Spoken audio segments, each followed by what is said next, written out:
Alors, nous avons plusieurs rollers à présenter sur la table. On va vous parler aujourd'hui des rollers longue distance ou randonnée sportive. Première chose très importante, on va privilégier le confort.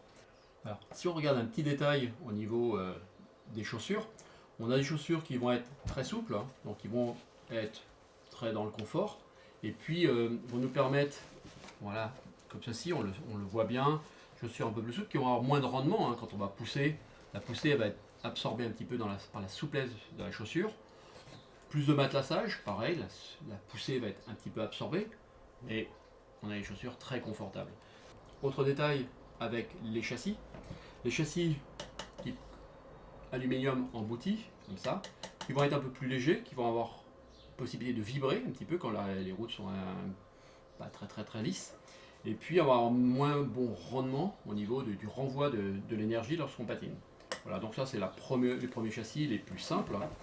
Et après on verra un deuxième détail, privilégier la qualité de roulage, mais on verra ça dans un deuxième temps. Alors, si on regarde les différentes chaussures, on va toujours avoir un collier, voilà, donc avec une bonne articulation qui permet de suivre bien le mouvement au niveau de la jambe, un bon serrage, ça va être un des points importants qui permettent d'avoir la cheville bien tenue. Voilà. On va être longtemps dans les rollers, donc il faut être confortable et bien tenu. Et puis après, on va avoir différentes possibilités de changer les châssis. On va avoir des châssis qui vont être réglables. Voilà, pour les patins de randonnée, c'est bien de pouvoir régler un petit peu ces châssis.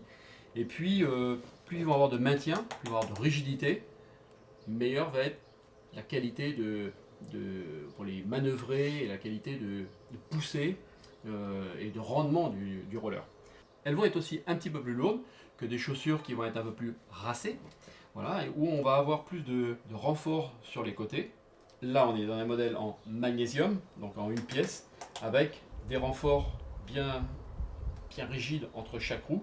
Voilà, et donc les axes vissés dans les platines. Voilà. Et on a le classique aluminium comme ceci, donc en aluminium Alu 7000.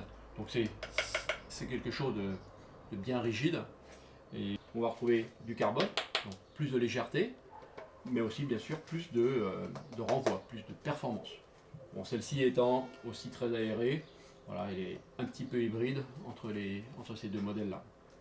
Voilà, et puis après on arrive progressivement sur des modèles qui vont être plus course. Voilà, on va retrouver encore des roues de 100 mm, mais on va être sur des modèles dits speedness ou courses populaires, des 6 heures, des 24 heures, des marathons, ou alors qui vont être très bien pour ce type de course de longue distance, mais qu'on va pouvoir utiliser dans des randonnées sportives où on va faire plusieurs dizaines de kilomètres dans la journée. Voilà, donc ces patins-là vont être axés beaucoup plus sur un aspect course, hein, on va mettre des plus grosses roues par exemple, on va mettre des châssis beaucoup plus perfectionnés où les axes sont vissés directement dans le châssis. Et puis, donc celui-ci permet de faire course et randonnée, et faire les deux en même temps. C'est un modèle 2 en 1 de chez Rollerblade.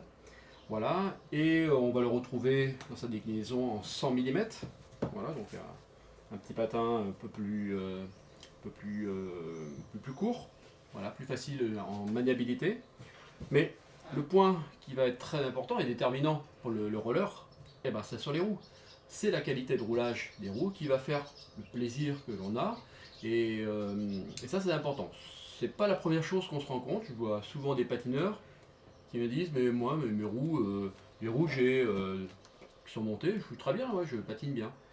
Je leur fais essayer des roues avec du polyuréthane qui est issu de la course, hein, pour leur faire sentir la différence de roulage. Et là, waouh. Là, c'est une véritable découverte. Ils sont enchantés. Mais waouh, mais je ne savais pas que ça pouvait rouler aussi bien. Et la différence, elle est vraiment très importante.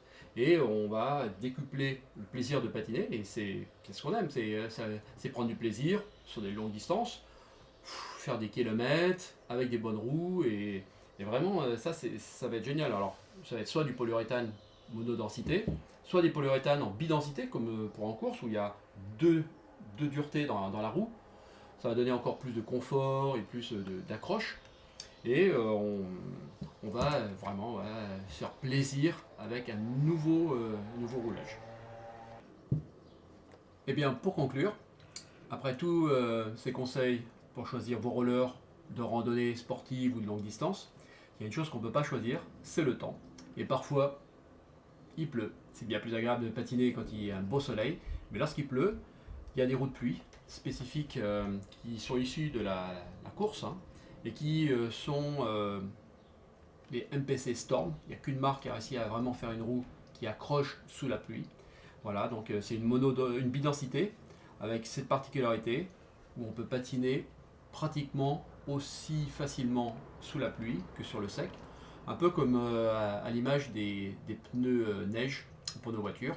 Et voilà, c'est vraiment bluffant. Si on fait de la grosse randonnée et qu'on peut être surpris par la pluie, on peut avoir les petites roues de pluie avec soi et c'est très utile. Voilà, maintenant à vous et bonne route.